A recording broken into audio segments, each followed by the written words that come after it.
ಚಿರಸ್ಮರಣೀಯರಾದಂತಹ ಹಿರಿಯ ಸ್ವಾಮಿಗಳನ್ನು ಅತ್ಯಂತ ಆತ್ಮೀಯತೆಯಿಂದ ಆತ್ಮಭಾವದಿಂದ ಸ್ಮರಿಸ್ತೇನೆ.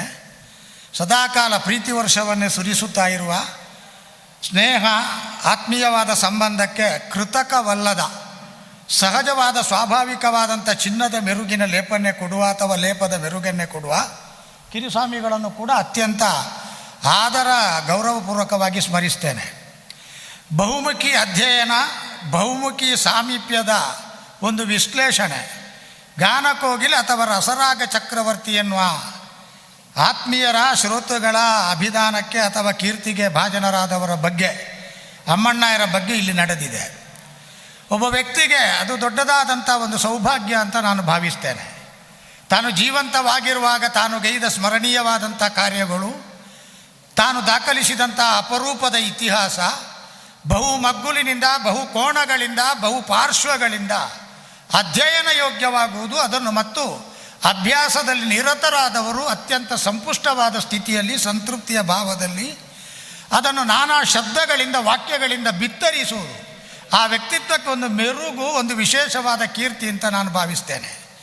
ಈಗ ನೆರೆದಿರುವವರೆಲ್ಲ ಬಹಳ ಆತ್ಮೀಯವಾಗಿ ನಾನು ಅದನ್ನು ಆಲಿಸಿದ್ದೇನೆ. ಅವರು ಆಡಿದ ಮಾತುಗಳನ್ನು ಬಹಳ ಆಳ, ಬೇರೆ ಬೇರೆ ಸ್ವರೂಪದ್ದು, ಬೇರೆ ಬೇರೆ ವಿನ್ಯಾಸದ್ದು, ಬಹು ಆಯಾಮದ್ದು.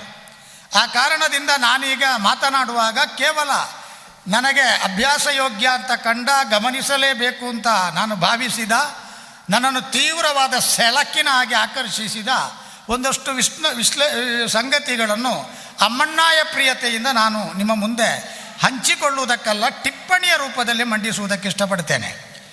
ಜೇಸುದಾಸರ ಒಂದು ಅದ್ಭುತವಾದ ಹಾಡಿದೆ, ಆರೆಯುಂ ಭಾವಗಾಯಗನಾಕುಂ ಆತ್ಮ ಸೌಂದರ್ಯ ಮಾಡೋ ನೀ ಅಂತ ಒಂದು ಹಾಡಿದೆ.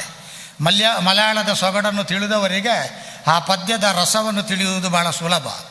ಆರೆಯುಂ ಭಾವಗಾಯಕನಾಗುಂ ಆತ್ಮ ಸೌಂದರ್ಯ ಮಾಡೋ ನೀ ಅಂದರೆ ಯಾರನ್ನಾದರೂ ಭಾವಗಾಯಕನನ್ನಾಗಿ ಮಾಡುವ ಆತ್ಮ ಸೌಂದರ್ಯವೋ ನೀನು ಅಂತ ಅದರ ಧ್ವನಿ. ಅಮ್ಮಣ್ಣಯರಿಗೆ ಎರಡೂ ಸಲ್ಲುತ್ತಿತ್ತು. ಯಾರನ್ನು ಭಾವ ಪರವಶತೆಗೆ ಒಳಪಡಿಸಬಹುದಾಗಿದ್ದ ಭಾವಗಾಯಕನವರಾಗುತ್ತಿದ್ದರು. ಅದರ ಜೊತೆಗೆ ಅತ್ಯಂತ ಅಪೂರ್ವವಾದ, ಅತ್ಯಂತ ಮೆರುಗುಳ್ಳ, ಆಸ್ವಾದನೀಯವಾದ ಸೌಂದರ್ಯವು ತುಂಬಿಕೊಳ್ಳುತ್ತಿತ್ತು. ಹಾಗಾಗಿ ಅವರೂ ಭಾವಗಾಯಕ, ಅದರ ಜೊತೆಗೆ ಆತ್ಮ ಸೌಂದರ್ಯದ ವಿಪುಲವಾದಂತಹ ಚಿನ್ನದ ಅದಿರುಗಳನ್ನೇ ಎದೆಯೊಳಗೆ ಹೊಂದಿದಂತಹ ಒಬ್ಬ ಅನುಭಾವಿಕ. ಮೊನ್ನೆ ಅಕ್ಟೋಬರ್ 9 ಗುರುವಾರ ನಾನು ಅಂಬಾಪ್ರಸಾದರು ಹೋಗಿ ಸಂಧಿಸಿದ್ದೆವು. ನಮ್ಮ ಪುಣ್ಯ ಸುಧಾಕ್ಕ ಅಮ್ಮನ ಸಮಾನ ನನಗೆ ಬಹಳ ಪ್ರೀತಿಯಿಂದ ಹತ್ತಿರ ಕೂತು ಹೇಗಾದರೂ ಅವರನ್ನೊಮ್ಮೆ ಕಂಡು ನೆಗೆಯನ್ನಾದರೂ ವಿನಿಮಯ ಮಾಡಲಿಕ್ಕೆ ಅವಕಾಶ ಆಗುತ್ತದೆ ಅಂತ ಪ್ರಯತ್ನಿಸಿದರು. ಭಗವಂತ ಅದನ್ನು ಸಫಲೀಕರಣಗೊಳಿಸಿದ. ನನ್ನನ್ನು ಅಂಬಾಪ್ರಸಾದರನ್ನವರು ಗುರುತಿಸಿದರು. ನಾವಲ್ಲಿ ಮಾತಾಡಲಿಲ್ಲ, ಮೌನ ಹೆಪ್ಪುಗಟ್ಟಿದ ಸ್ಥಿತಿಯಲ್ಲಿ ನಮ್ಮ ಹೃದಯದ ಒಳಗಿನ ತರಂಗಗಳಾಗಿ ಹೊಮ್ಮುವ ಸಂವೇದನೆಗಳನ್ನು ನಾವು ಮೌನದಲ್ಲೇ ವಿನಿಮಯ ಮಾಡಿದೆವು. ಅವರು ಹತ್ತರು, ನಾವು ಹತ್ತೇವು. ಅಲ್ಲಿಂದ ಹೊರಗೆ ಬರುವಾಗ ಗೆಳೆಯ ಹೊಸಮೂಲೆ ಗಣೇಶ ಭಟ್ರು ಬಂದು ಇಳಿದದ್ದಷ್ಟೇ.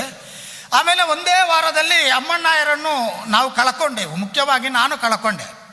ಅಮ್ಮಣ್ಣಯರನ್ನು ನಾನು ಕಳ್ಕೊಂಡೆ ಅಂತ ಹೇಳುವಾಗ ಈ ಭಾವಜೀವಿಯ ಬಗ್ಗೆ ನನಗೊಂದು ಹಳೆಯ ಸಂಬಂಧ ಉಂಟು. ನಾನು ಶಾಲೆಗೆ ಸೇರಿ 4ನೇ ಇಯತ್ತೆಗೆ ಬಂದಾಗ ನಮ್ಮ ಸಂಪಾಜೆಯಲ್ಲಿ ಒಂದು ಮೇಳ ಇತ್ತು. ಶ್ರೀ ಚೌಡೇಶ್ವರಿ ಕೃಪಾಪೇಕ್ಷಿತ ಯಕ್ಷಗಾನ ಮಂಡಳಿ ಮಡಿಕೇರಿ. ಇದನ್ನು ಚೌಡೇಶ್ವರಿ ಎನ್ನುವ ಹೋಟೆಲನ್ನು ನಡೆಸುತ್ತಿದ್ದ, ಮಡಿಕೇರಿಯಿಂದ ಟೋಲ್ಗೇಟಿನಿಂದ ಟೌನ್ ಹಾಲಿನಿಂದ ಮುಂದೆ ಬಲಕ್ಕೆ ಹೊರಳುವಾಗ ಬ್ರಾಹ್ಮಣರ ಬೀದಿಯಲ್ಲಿದ್ದ ಚೌಡೇಶ್ವರಿ ಹೋಟೆಲಿನ ಮಾಲೀಕರಾದ ಶಂಕರ ಭಟ್ರು ನಡೆಸ್ತಿದ್ರು. ಪದ್ಯಾಣ ಶಂಕರಪ್ಪಚ್ಚಿ ತಲಾಲಿಸ್ತಾರೆ, ನನಗೆ ಚಂದ ಗೊತ್ತುಂಟದು. ಆ ಮೇಳ ಅಲ್ಲಿ ಪ್ರಾದುರ್ಭಾವ ಆಗುವಾಗ ಅದರಲ್ಲಿ ಅನೇಕ ವೈಶಿಷ್ಟ್ಯಗಳಿದ್ದವು. ನಾನಾಗ 4ನೇ ಕ್ಲಾಸಿನಲ್ಲಿದ್ದೆ. ನಮ್ಮ ಸಾರ್ವಜನಿಕವಾದಂಥ ಜೀವನದಲ್ಲಿ ಅನೇಕ ಉಪಕೃತಿಗಳನ್ನು ಆಚರಿಸಿ ಬಹು ಪ್ರಸಿದ್ಧರಾದಂತಹ ಕೀರ್ತಿಶೇಷ doctor Gopalakrishna doctor Gopalakrishna Keelaru doctor ಅಂತ ಕರೆಯುವುದು, ಅವರಿಗೆ ಸಂಬಂಧಪಟ್ಟಂಥ ಒಂದು ಕಟ್ಟಡ ಇತ್ತು. ಆ ಕಟ್ಟಡದ ಮೇಲೆ ಡಾಕ್ಟರ್ ವೆಂಕಟೇಶ ಭಟ್ರು ಅಂತ ಒಬ್ಬರು ಇದ್ದರು. ಅವರ ಮಕ್ಕಳೆಲ್ಲ ದೊಡ್ಡ ದೊಡ್ಡ ಉದ್ಯೋಗದಲ್ಲಿದ್ದು ನಿವೃತ್ತರಾದರು. ಅವರಿಗೆ ಯಕ್ಷಗಾನದ ದೊಡ್ಡ ಹುಮ್ಮಸ್ಸು. ಆಗ ಆಯುರ್ವೇದ ಮದ್ದು ಕೊಡುತ್ತಾ ಈಗ ಬೋವಿಕಾನದಲ್ಲಿ ಬಂದು ನೆಲೆಸಿರುವ ಒಬ್ಬರು ಗೋಪಾಲ ವೈದ್ಯರು ಅಂತ ಹೇಳುವವರು ಆ ಕಾಲದಲ್ಲಿ ಕಲ್ಲುಗುಂಡಿಯಲ್ಲಿದ್ದರು. ಈಗ ಅವರು ಬೋವಿಕಾನದಲ್ಲಿ ಇದ್ದಾರೆ. ನನಗೆ ಅವರನ್ನು ಈಗ ಪರಿಚಯ ಇಡುವುದು ಕಷ್ಟ, ನಾನು ಸಣ್ಣವ. ಆ ಕಾಲದಲ್ಲಿ ಒಂದೊಂದು ಯಕ್ಷಗಾನ ತಂಡ ಬೆಳೆಯಿತು. ಆ ಕಾಲದಲ್ಲಿ ದಿನೇಶಮ್ಮಣ್ಣಾಯರು ಮತ್ತು ಪದ್ಯಾಣ ಗಣಪಣ್ಣ ನಮಗೆ ಪರಿಚಯ ಆದರು. ನಾನಾಗ ಸಣ್ಣವ. ಯಾಕೆ ದಿನೇಶಮ್ಮಣ್ಣಾಯರು ಯಾಕೆ ಮತ್ತು ಹೇಗೆ ಪರಿಚಯ ಆದರು ಅಂತ ಹೇಳಿದರೆ, ಅವರ ಬಳಪದ ಮೂಲ ಮನೆಯಲ್ಲಿ ಹರಿನಾರಾಯಣ ಬೈಪಡಿತಾಯರ ಕುಟುಂಬ ಸ್ವಲ್ಪ ಸಮಯ ಆಶ್ರಯ ಪಡೆದಿತ್ತು. ಆ ಕಾಲದಲ್ಲಿ ಅಮ್ಮಣ್ಣಾಯರಿಗೆ ಬಾಲಪಾಠ ಆಗಿತ್ತು. ಅದನ್ನು ಅವಿನಾಶರು ಈಗಲೂ ನೆನಪು ಮಾಡ್ತಾರೆ. ಈ ಬಾಲಪಾಠದಿಂದ ಉತ್ತಿಷ್ಠತ, ಜಾಗ್ರತ, ಪ್ರಾಪ್ಯವರಾನ್ಯ ಬೋಧತ, ರಾಮನಿಗೆ ಮಾತ್ರ ವಿಶ್ವಾಮಿತ್ರ ದೀಕ್ಷೆ ಇದ್ದದ್ದಲ್ಲ, ತನ್ನ ಗುರುಗಳಿಂದ ಆ ದೀಕ್ಷೆಯನ್ನು ಪಡೆದವರು ಸುಮ್ಮನೆ ಕೂತುಕೊಳ್ಳಿಲ್ಲ. ಅಲೆಯುತ್ತಾ ಅವರು ಕಲ್ಲುಗುಂಡಿಗೂ ಬಂದರು. ಅವರು ಬಂದ ಕಾಲದಲ್ಲಿ ಶೀನಪ್ಪರೈಗಳ ಯೌವನದ ಕಾಲ, ನಾವೆಲ್ಲ ಹುಡುಗರಾಗ. ಶೀನಪ್ಪರಯ್ಯವರ ಮನತನವೇ ಯಕ್ಷಗಾನಕ್ಕೆ ಸಮರ್ಪಿತವಾದ ಮನತನ. ಅವರ ಅಪ್ಪಯ್ಯ ರಾಮಣ್ಣ ರೈಗಳು ಅಂತ ಹೇಳಿದರೆ ಪ್ರಖ್ಯಾತಿಯನ್ನು ಹೊಂದಿದಂತಹ ಸ್ತ್ರೀವೇಷಧಾರಿ. ಅವರ ಮನೆಯ ಅಂಗಳದಲ್ಲಿ ಬಾಚಿಗದ್ದೆಯಲ್ಲಿ ಮಾದೇಪಾಲಿನಲ್ಲಿ ಕೀಲಾರು ಡಾಕ್ಟರ ಸರಹದ್ದಿನಲ್ಲಿ ಅವರ ಒಕ್ಕಲಿನ ಹಾಗೆ ಅವರ ಮನೆಯ ಅಂಗಳದಲ್ಲಿ ರಾತ್ರಿಯ ವೇಳೆ ಮಕ್ಕಳಿಗೆ ಯಕ್ಷಗಾನ ನೃತ್ಯಾಭ್ಯಾಸ ಮಾಡಿಸ್ತಿದ್ರು. ಅದೇ ರಾಮಣ್ಣ ರೈಗಳ ಹೆಂಡತಿ ಹೇಗೆ ಹೇಳ್ತಿದ್ದೀರಂದರೆ, ಎಂಟು ಏಪಳ ಅಂಬಿ ಅಡಿಪುಣವೇ ಕೆಲಸ, ರಾತ್ರಿ ಅಣಗ ಮುಗಳು ತಿತ್ತಿತ್ತೈ ಮಾಲ್ತದ್ದು ತಕದಿಮಿ ಮಾಲ್ತದ್ದು ಕೂಡ ಜಾಲು ಲಕ್ಕದು ಪೋಪುನು ಅಂತ ಹೇಳುವಷ್ಟರ ಮಟ್ಟಿಗೆ ಆತ್ಮೀಯವಾಗಿ ರಾಮಣ್ಣ ರೈಗಳು ಮಕ್ಕಳಿಗೆ ಉಚಿತವಾಗಿ ನೃತ್ಯಾಭ್ಯಾಸ ಮಾಡ್ತಿದ್ರು. ಈ ನೃತ್ಯಾಭ್ಯಾಸ ಮಾಡುವಾಗ ಅಮ್ಮಣ್ಣಾಯರು ಹೋಗಿ ಅದನ್ನು ಗಮನಿಸುತ್ತಲೂ ಇದ್ದರು. ಆ ಗಮನಿಸುವ ಕಾಲದಲ್ಲಿ ಶೀನಪ್ಪರೈಗಳ ತಮ್ಮ ಒಬ್ಬ ಗಂಗಾಧರ ರೈಗಳು ಅಂತಿದ್ದಾರೆ. ಅವರಿಗೆ ಮದ್ದಳೆಯ ಅಭಿಲಾಷೆ ಹುಟ್ಟಿತು. ಅವರು ಆ ಕಾಲದಲ್ಲಿ ಶೀನಪ್ಪರೈಗಳನ್ನು ಪ್ರಚೋದಿಸಿ, ಅಣ್ಣ ಎಂಚಾಣ್ಲ ಅಮ್ಮಣ್ಣಾಯರನ್ನು ಇಡೆಗೆ ಬರ್ಪುನಲಕ ಮಾಲ್ಪು ಅಂತ ಅವರ ಹೆಗಲ ಮೇಲೆ ಕೂತು ಅಮ್ಮಣ್ಣಾಯರೊಂದು ತರಗತಿ ಮಾಡುವುದಕ್ಕೆ ಪ್ರಾರಂಭ ಮಾಡಿದರು. ಆ ತರಗತಿ ಪ್ರತಿ ಶನಿವಾರ ಮತ್ತು ಆದಿತ್ಯವಾರ ಮಾಡುವಾಗ ಶೀನಪ್ಪರೈಗಳ ತಮ್ಮ ಗಂಗಾಧರ ರೈಗಳು ಅದರಲ್ಲಿ ಮೊದಲೆಗಾರರಾಗಿ ಭಾಗವಹಿಸಿದರು, ಕಲೀಲಿಕ್ಕೆ ಹೊರಟರು. ಆ ಕಾಲದಲ್ಲಿ ಅವರ ಕಲಿತದ ಕ್ರಮವನ್ನು ನೋಡಿ ಶೀಘ್ರ ಪಾಠಿಯಾದಂಥ ಅವರ ಗ್ರಹಣದ ತೀವ್ರತೆಯನ್ನು ಕಂಡು ಶೀನಪ್ಪರೈಗಳಿಗೆ ಸೂಚನೆಯನ್ನು ಕೊಟ್ಟರು ಅಮ್ಮಣ್ಣಾಯರು. ಈ ಹುಡುಗ ನನ್ನ ಮನೆಯಲ್ಲೇ ಇರಲಿ, ವಾರನ್ನ ಮಾಡ್ತಾ ಅಲ್ಲ ವರ್ಷಾನ್ನ ಮಾಡ್ತಾ ಸ್ವಲ್ಪ ಸಮಯ ಇರಲಿ. 9.5 ತಿಂಗಳು ಗಂಗಾಧರ ರೈಗಳು ಅಲ್ಲಿ ಅಭ್ಯಾಸ ಮಾಡಿದರು. ಅಭ್ಯಾಸ ಮಾಡಿದ ಮೇಲೆ ಈ ಮದ್ದಳೆಯ ದೀಕ್ಷೆಯನ್ನು ಅಮ್ಮಣ್ಣಾಯರು ಕೊಡುವಾಗ ಶೀನಪ್ಪರೈಗಳಿಗೆ ಒಂದು ಮಾತು ಹೇಳಿದರು. ಒಬ್ಬ ಅದ್ಭುತ ಮದ್ದಳೆಗಾರ ತಯಾರಾಗ್ತಾನೆ, ವಿಶಿಷ್ಟವಾದಂಥ ಲಯ ಸಾಮರ್ಥ್ಯ, ಎಳೆ ಬೆರಳುಗಳ ಮಿಡಿತದ ವಿಶೇಷವಾದಂಥ ಉಳಿದವರಿಗೆ ಲಭ್ಯವಾಗದ ಸಿದ್ಧಿ, ಆ ಮದ್ದಳೆಯ ಶ್ರುತಿಯನ್ನು ಹೊಂದಿಸುವಂತಹ ತಾಕತ್ತು ಇರುವಂಥ ಈತನನ್ನು ಸುಮ್ಮನೆ ಬಿಡಬೇಡಿ, ಅದ್ಭುತ ಆಗ್ತಾನೆ. ಆದರೆ ಏನು ಮಾಡೋಣ, ಆ ಅಮ್ಮಣ್ಣಾಯರ ಶುದ್ಧರಾಯಸಕ್ಕೆ ಭಾಗಿಯಾಗಿ ಪಾತ್ರನಾಗಿ 9.5 ತಿಂಗಳುಗಳಷ್ಟು ಕಾಲ ಬಳಪದ ಮನೆಯಲ್ಲಿದ್ದು ಕಲಿತು ಅಲ್ಲೇ ಅಭ್ಯಾಸ ನಿರತರಾದಂಥ ಗಂಗಾಧರ ರೈಗಳು ಕಣ್ಣಿನ ವರ್ಚಸ್ಸನ್ನು ಕಳ್ಕೊಂಡ್ರು. ಆ ಕಣ್ಣಿನ ವರ್ಚಸ್ಸನ್ನು ಅವರು ಯಾವುದೋ ಒಂದು ಕಾರಣದಿಂದ ಗುಣಮುಖರಾಗದ ಸ್ಥಿತಿಯಲ್ಲಿ ಕಳ್ಕೊಂಡದ್ದರಿಂದ ಅವರಿಗೆ ಮತ್ತೆ ಅದರಲ್ಲಿ ಪ್ರಯತ್ನಶೀಲರಾಗಲಿಕ್ಕೆ ಆಗಲಿಲ್ಲ. ಆ ಕಾಲದಲ್ಲಿ ಚೌಡೇಶ್ವರಿ ಮೇಳದಲ್ಲಿ ಘಟಾನುಘಟಿಗಳಿದ್ದರು. ದಾಸರಬೈಲು ಚನ್ಯನಾಯಕರು ಆ ಕಾಲದಲ್ಲಿ ಅದಕ್ಕೆ ಭಾಗವತಿಕೆ ಮಾಡ್ತಾ ಇದ್ದರು. ಸುಬ್ರಾಯ ಚೊಕ್ಕಾಡಿ ಮಹಾಕವಿ ಮುನಿಸು ತರವೆ ಪದ್ಯದ ಖ್ಯಾತಿ ಅವರ ಅಪ್ಪಯ್ಯ, ಅಜ್ಜನಗದ್ದೆ ಗಣಪಯ್ಯ ಭಾಗವತರು ಅವರ ಗುರುಗಳು. ಈ ದಾಸರಬೈಲು ಚನ್ಯನಾಯಕರನ್ನು ಗಾನಕೋಗಿಲ ಅಂತಲೇ ಕರೀತಿದ್ದದು. ಬಿಳಿ ಮುಂಡು, ಬಿಳಿ ಅರ್ಧ ಕೈ ಮಡಚಿದ ಶರಟು, ಕಡತೋಕರ ಜೊತೆಗಿನ ಓಡಾಟದ ಕಾಲದಲ್ಲಿ ಒಬ್ಬ ಅದ್ಭುತ ಅಸಾಮಿ ಕಣಯ್ಯ ನೀನು ಅಂತ ಹೇಳ್ತಿದ್ರಂತೆ ಅವರು ಇವರನ್ನು. ಅಂಥ ಅದ್ಭುತ ಲಯ ಶುದ್ಧಿ, ಲಯ ಸಿದ್ಧಿ, ಅದ್ಭುತವಾದಂಥ ಕಂಠ ಇದ್ದಂತಹ ಚನ್ಯ ಭಾಗವತರು. ಆ ಕಾಲದಲ್ಲಿ ಅಮ್ಮಣ್ಣಾಯರು ಕೆಲವು ದಿವಸಗಳು ಚೌಡೇಶ್ವರಿ ಮೇಳದಲ್ಲಿ ಮೊದಲೆಗಾರರಾಗಿ ಕೆಲಸ ಮಾಡಿದರು. ನಮ್ಮ ಪದ್ಯಾಣ ಗಣಪಣ್ಣ ಸಂಗೀತ ಭಾಗವತಿಕೆಯನ್ನು ಮಾಡುತ್ತಿದ್ದರು. ನಮ್ಮ ರೆಂಜಾಳ ರಾಮಕೃಷ್ಣ ರಾಯರು ಮತ್ತು ಶೀನಪ್ಪರೈಗಳ ತಮ್ಮ ಚಂದ್ರಶೇಖರ ರೈಗಳು ಸ್ತ್ರೀ ವೇಷ ಮಾಡ್ತಾ ಇದ್ರು. ಅಲ್ಲಿ ಶೀನಪ್ಪರೈಗಳು ಎಲ್ಲಿಯವರೆಗೆ ಅಂತ ಹೇಳಿದರೆ ಆ ಕಾಲದಲ್ಲಿ ಸ್ತ್ರೀ ವೇಷ ಮಾಡಿದ್ದನ್ನುಂಟು, ಮಹಿಷಾಸುರ ವೇಷ ಮಾಡಿದ್ದುಂಟು. ಅಲ್ಲಿಂದ ಬಡ್ತಿ ಹೊಂದುತ್ತಾ ಉನ್ನತೀಕರಣ ಹೊಂದುತ್ತಾ ಕಟೀಲು ಮೇಳದಲ್ಲಿ ಶೀನಪ್ಪರೈಗಳು ಮತ್ತು ರಕ್ತಬೀಜ ಆದರು. ಆ ಕಾಲದಲ್ಲಿ ಅಮ್ಮಣ್ಣಾಯರಿಗೂ ಚೌಡೇಶ್ವರಿ ಮೇಳಕ್ಕೂ ಸಂಬಂಧ. ಈ ಗಂಗಾಧರರ ಬಗ್ಗೆ ವಿಶೇಷವಾದ ಅಭಿಮಾನ ಇದ್ದಂತಹ ಅಮ್ಮಣ್ಣಾಯರು ಮತ್ತೊಬ್ಬ ಕಲಾವಿದನನ್ನು ಕೂಡ ಬಹಳ ಮುಂದೆ ತಂದರು. ಅವನನ್ನು ನಾವು ಕುಮಾರ ಜೋಸೆಫ್ ಅಂತ ಕರೀತಾ ಇದ್ದೆವು. ಕರಿಬೇಕಾದದ್ದು ಹೆಸರು ಹಾಗೆ. ಈಗ ನೆಲ್ಯಾಡಿಯಲ್ಲಿ ಒಂದು ಸ್ವತಂತ್ರವಾದ ಸ್ಟುಡಿಯೋ ಮಾಡಿಕೊಂಡಿದ್ದಾರೆ.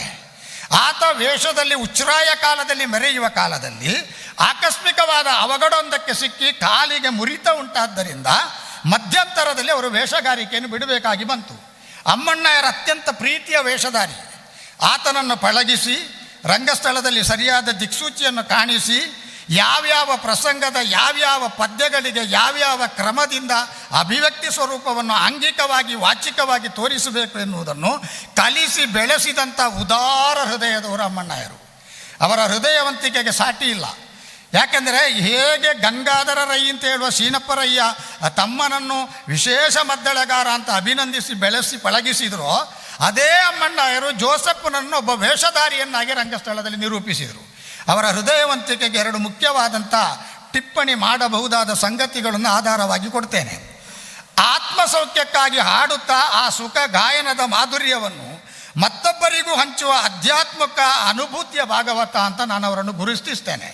ತಾನು ಕೇವಲ ಹಾಡಿ ಮತ್ತೊಬ್ಬರ ಮೆಚ್ಚುಗೆ ಪಡೆದು ಅಲ್ಲಿಂದ ನಿವೃತ್ತನಾಗುವುದೋ ರಂಗದಿಂದ ವಿರಮಿಸುವುದೋ ಅವರ ಉದ್ದೇಶ ಅಂತ ನನಗೆ ಅನ್ನಿಸುವುದೇ ಇಲ್ಲ. ಆತ್ಮಸೌಖ್ಯಕ್ಕಾಗಿ ಅವರು ಹಾಡುತ್ತಿದ್ದರು. ಇದೇ ಸುಖದ ಗಾಯನ ಮಾಧುರ್ಯವನ್ನು ಮತ್ತೊಬ್ಬರಿಗೆ ಹಂಚುವ ಆಧ್ಯಾತ್ಮಿಕ ಅನುಭೂತಿಯ ವಾರಿಸುದಾರನಾಗಿ ನನಗೆ ಅವರು ಕಾಣಿಸ್ತಿದ್ರು. ಮತ್ತು ಇದೇ ಒಬ್ಬ ಮಹತ್ಸಾಧಕನಾದಂಥ ಕಲಾಕಾರ ನಡೆಸಬಹುದಾದ ಭಾವಾನುಸಂಧಾನ ಅಂತಲೂ ನಾನು ಭಾವಿಸ್ತೇನೆ. ಆತ್ಮವಿಶ್ವಾಸ ಅಥವಾ ಭರವಸೆ, ಸಂತೃಪ್ತಿ ಮತ್ತು ಆತ್ಮಾನಂದಗಳು ಎರಕಗೊಂಡ ಕಲಾವೃತ್ತಿ ಅಮ್ಮಣ್ಣಯ್ಯರದು. ಅವರ ರಂಗ ಹತ್ತುವಾಗ ಒಂದು ಭರವಸೆ ಇದ್ದೇ ಇರುತ್ತಿತ್ತು. ಈ ಪ್ರಸಂಗವನ್ನು ನಾನು ಗೆಲ್ಲಿಸತಕ್ಕದ್ದು, ಈ ಪ್ರಸಂಗವನ್ನು ನಾನು ತಾದಾತ್ಮ್ಯದಿಂದ ಮುಂದುವರಿಸತಕ್ಕದ್ದು, ಈ ಪ್ರಸಂಗಕ್ಕೆ ನನ್ನದೇ ಆದ ಭಾಗವತಿಕೆಯ ಹೊಸ ಶಿಲ್ಪವನ್ನು ಕೊಡತಕ್ಕದ್ದು, ಈ ಭರವಸೆಯನ್ನು ಇಟ್ಟುಕೊಂಡೇ ಎಲ್ಲ ಭಾಗವತರಂತೆ. ಉಳಿದ ಭಾಗವತರಿಗೆ ಅದು ಇಲ್ಲ ಅಂತ ಹೇಳುವುದಲ್ಲ. ಅಮ್ಮಣ್ಣಯ್ಯರ ಬಗ್ಗೆ ಮಾತನಾಡುವಾಗ ಅಮ್ಮಣ್ಣಯ್ಯರನ್ನೇ ವಿವಕ್ಷೆಯಲ್ಲಿಟ್ಟುಕೊಂಡು ಮಾತಾಡಬೇಕಾದದ್ದು ಅಪೇಕ್ಷಣೀಯ ಮತ್ತು ಸಾಧು ಎನ್ನುವುದರಿಂದ ಹಾಗೆ ಹೇಳ್ತಾ ಇದ್ದೇನೆ ನಾನು, ಹೊರತು ಅನ್ಯತಾ ಭಾವಿಸಕೂಡದು. ಈ ರೀತಿಯದ್ದಾದಂಥ ಆತ್ಮವಿಶ್ವಾಸ ಮತ್ತು ಭರವಸೆ ಇಟ್ಟುಕೊಂಡು ಜಾಗಟ ಹಿಡಿಯುತ್ತಿದ್ದ ಅವರು ಸ್ವಯಂ ಸಂತೃಪ್ತಿ ದೊರಕದ ಹೊರತು ಆ ಪದ್ಯಕ್ಕೆ ಯಶಸ್ಸುಂಟು ಅಂತ ನಂಬುತ್ತಿರಲಿಲ್ಲವೋ ಏನೋ. ಅವರಿಗೆ ಸಂತೃಪ್ತಿ ಸಿಗಬೇಕು. ಈ ಪ್ರಸಂಗದ ಈ ಪದ್ಯಕ್ಕೆ ನಾನು ನ್ಯಾಯ ಸಲ್ಲಿಸಿದ್ದೇನೆ ಎನ್ನುವ ವಿಶ್ವಾಸ ಅವರಲ್ಲಿ ಮೂಡಬೇಕು. ಆ ಭರವಸೆ, ಆ ಸಂತೃಪ್ತಿ ಅವರಿಗೆ ಒದಗುವವರೆಗೆ ಆ ಪದ್ಯದ ವಿಸ್ತರಣೆಗೋ ಅದರ ಅನ್ಯ ಆಯಾಮಗಳ ಬಳಕೆಗೋ ಅವರು ಹಿಂದು ಮುಂದೆ ನೋಡುತ್ತಿರಲಿಲ್ಲ. ಮತ್ತು ಅವರು ಆತ್ಮಾನಂದ ಹೊಂದುತ್ತಿದ್ದರು. ಪ್ರಸಂಗ ಮುಗಿದ ಮೇಲೆ ಅವರ ಮುಖ ನೋಡಿದರೆ ಈ ಉಬ್ಬರವಿಳಿತಕ್ಕೆ ತನ್ನ ಒಡಲನ್ನೊಪ್ಪಿಸಿಕೊಂಡ ಕಡಲು ಹೇಗೆ ಉಬ್ಬರವಿಳಿತ ಸಂಭವ ನಿಂತು ಹೋದ ಮೇಲೆ ಸಮಾಧಾನದಿಂದ ಮೇಲುಸ್ತರದಲ್ಲಿ ಉಳಿಯುತ್ತದೋ ಅಂತಹ ಒಂದು ಪ್ರಶಾಂತವಾದ ತೃಪ್ತಿಯ ಭಾವ ಅವರ ಮುಖದಲ್ಲಿ ಕಾಣುತ್ತಿತ್ತು. ಅದಕ್ಕೆ ಅವರೇ ಕೈಗೊಂಡ ಶಾಸ್ತ್ರೀಯ ದಾರಿಯೂ ಇತ್ತು. ಈಗ ಮಂಡಚ್ಚರ ಪೂಜ್ಯರಾದ ಮಂಡಚ್ಚರ ಒಡನಾಟ, ಮತ್ತು ನಾನು ಅದನ್ನು ಪುನಃ ಹೇಳಲಿಕ್ಕಿಲ್ಲ. ಅವರಿಗೆ ಮದ್ದಳೆ ಬಾಡಿಸುವಾಗ ಅವರು ಆ ಪದ್ಯಕ್ಕೆ ನುಡಿಸುತ್ತಾ ಸ್ವಯಂ ಆ ಪದ್ಯವನ್ನು ಗುನುಗುತ್ತಿದ್ರಂತೆ. ಮಾನ್ಯ ಮಂಡಚ್ಚ ಭಾಗವತರು ಯಾವ ಪದ್ಯವನ್ನು ಹಾಡ್ತಾರೋ ಆ ಪದ್ಯಕ್ಕೆ ಅಮ್ಮಣ್ಣಯ್ಯರು ಮದ್ದಳೆ ಬಾರಿಸ್ತಾರೋ ಆ ಪದ್ಯವನ್ನು ಬಾಯಲ್ಲಿ ಗುನುಗುತ್ತಾ ಹಾಡುತ್ತಾ ಆ ಪದ್ಯಕ್ಕೆ ಅವರು ಮದ್ದಳೆ ಬಾರಿಸ್ತಿದ್ರು, ಅಭ್ಯಾಸ ಮಾಡ್ತಿದ್ರು ಅಂತ ನಾವೆಲ್ಲ ಕೇಳಿದ್ದು. ಆ ಕಾರಣದಿಂದ ಒಂದು ಶಾಸ್ತ್ರೀಯವಾದ ದಾರಿ ಅವರ ಮುಂದೆ ಇತ್ತು. ಇದರ ಮುಖೇನವಾಗಿ ಇದನ್ನು ಆಸ್ವಾದಿಸುವವರ ಜೊತೆಗೆ ಅವರೊಂದು ಒಂದು ಒಂದು ಭಾವ ಸಂಘರ್ಷವನ್ನು, ಭಾವ ಸಂವಾದವನ್ನು ನಡೆಸ್ತಿದ್ರು. ಅವರ ಆತ್ಯಂತಿಕವಾದಂಥ ಧ್ಯೇಯ ಕೊಟ್ಟ ಕೊನೆಯ ಪ್ರೇಕ್ಷಕನನ್ನು ಮುಟ್ಟುವುದು. ಆ ಪ್ರೇಕ್ಷಕ, ಆ ಆಸ್ವಾದಕನಾದ ಶ್ರೋತೃ ಬಂದು ತನ್ನ ಪದ್ಯವನ್ನು ಮೆಚ್ಚುವವರೆಗೆ ಅವರು ತೃಪ್ತಿಯನ್ನು ಅನುಭವಿಸುತ್ತಿರಲಿಲ್ಲ ಅಂತ ನನಗೆ ಕಾಣುವುದು. ಇದುವೇ ಅಲ್ವಾ ಆನಂದ ಅನುಭವ. ಒಬ್ಬ ತಪಸ್ವಿಗೆ ದೊರೆಯುವಂಥ ಆತ್ಯಂತಿಕವಾದ ಸಮಾಧಿಯ ನಂತರದ ಸಮಾಧಾನ, ಒಬ್ಬ ಕಲಾವಿದನಿಗೆ ಸಿಗುವ ಸಮಾಧಾನವು ಎರಡೂ ಒಂದೇ ತಾನೇ. ದಾರಿಗಳು ಬೇರೆ, ಬಳಸಿಕೊಳ್ಳುವಂತಹ ಸ್ತರಗಳು ಬೇರೆ. ಇವರ ಕಂಠ, ಆ ಕಂಠದಿಂದ ಹೊಮ್ಮುವಂಥ ಸ್ವರದ ಆ ಆಯಾಮವನ್ನು ಗುರುತಿಸಿದರೆ ಬಹಳ ಅದ್ಭುತ. ಅದು ಸುರುಳಿಯಾಗಿ ಮೇಲೆ ಬಂದು ಸುರುಳಿಯಾಗಿ ಮುಳುಗೇಳುತ್ತಾ ಒಂದು ವಿಶಿಷ್ಟವಾದ ಸೌರಂಭವನ್ನು ತೋರಿಸುವಂತಹ ಸಾಮರ್ಥ್ಯವನ್ನು ಹೊಂದಿದ್ದು. ಅಂತಹ ಆಲಾಪ ಬಹಳ ಅಪರೂಪ. ಅಂತಹ ಆಲಾಪದ ಕ್ರಮಗಳನ್ನು ಮತ್ತೊಬ್ಬರಲ್ಲಿ ಕಾಣುವುದು ಕಷ್ಟ. ಅಂತಹ ಅಮ್ಮಣ್ಣಯ್ಯರ ಬಗ್ಗೆ ಮತ್ತೂ ಒಂದು ವಿಷಯವನ್ನು ನಾನು ಬಹಳ ಮುಖ್ಯವಾಗಿ ಟಿಪ್ಪಣಿ ಮಾಡಿ ಹೇಳಬೇಕು. ಅಮ್ಮಣ್ಣಯ್ಯರ ಕ್ರಮದಲ್ಲೇ ಎಡಪದವಿನ ಶಿವಪ್ರಸಾದರು ಪದ್ಯ ಹೇಳ್ತಾರೆ. ಆ ಛಾಯೆ ದಟ್ಟವಾಗಿದೆ, ಬಹಳ ಚಂದ ಇದೆ ಹುಡುಗ. ಆದರೆ ನೀವು ಗಮನಿಸಬೇಕಾದ ಮತ್ತೊಂದು ಸಂಗತಿ, ನಮ್ಮ ಹಳೆಯ ನೆರಂಕಿಯಲ್ಲಿ ಕುಸುಮಾಕರ ಆಚಾರ್ಯ ಅಂತ ಒಬ್ಬರಿದ್ದಾರೆ. ಆಗ ಇಲ್ಲಿ ಪ್ರಯೋಗವಾದಂತಹ ಹಾಡುಗಾರಿಕೆಯ ವೇದಿಕೆಯಲ್ಲಿ ಅವರು ಹಾಡಿದರು ಕಾಣ್ತದೆ.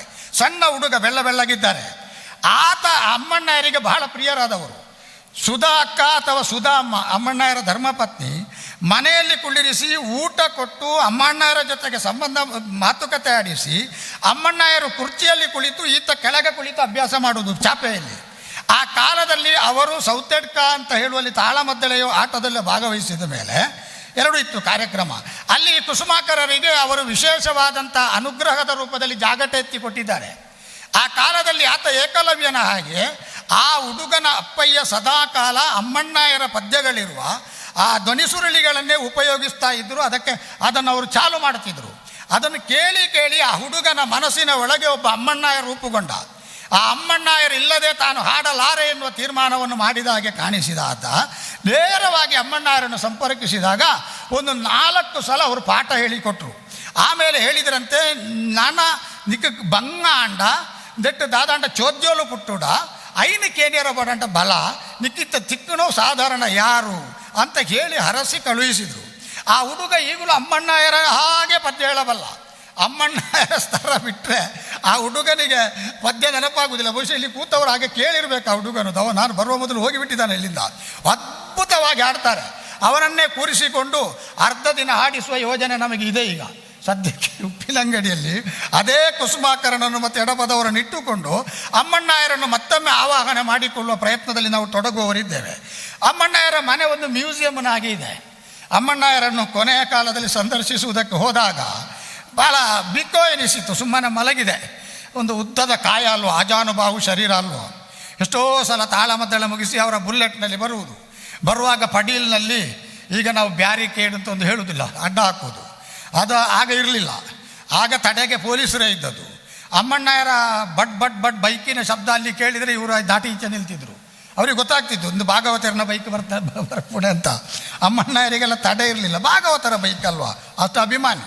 ಅದು ಅವರ ಬದುಕಿನ ವಿಶಿಷ್ಟವಾದ ಹೆಗ್ಗುರುತು, ಅವರ ಬದುಕಿನ ಐರಾವತ. ಅವರ ಪಾಲಿಗೆ ಅದಕ್ಕಿಂತ ದೊಡ್ಡ ಉಚ್ಚೈಶ್ವರ ವಸ್ತು ಇಲ್ಲ. ಆ ಬುಲ್ಲೆಟ್ಟಿಗಾಗಿ ಅಮ್ಮಣ್ಣಾಯರಿಗಾಗಿ ಬುಲ್ಲೆಟ್ಟೋ ಅದು ಹೇಳಿ ಮಾಡಿಸಿದಾಗಿತ್ತು. ಅನೇಕ ದಿನಗಳು ತಾಳಮದ್ದಳ ಮುಗಿಸಿ ಅದರಲ್ಲಿ ನಾನು ಬಂದಿದ್ದೇನೆ. ಮಾಣಿಯಲ್ಲಿ ನನ್ನನ್ನು ಅವರು ಇಳಿಸ್ತಿದ್ರು. ಆ ಕಾಲದಲ್ಲಿ ಬಸ್ಸುಗಳು ಭಾಳ ಕಡಿಮೆ.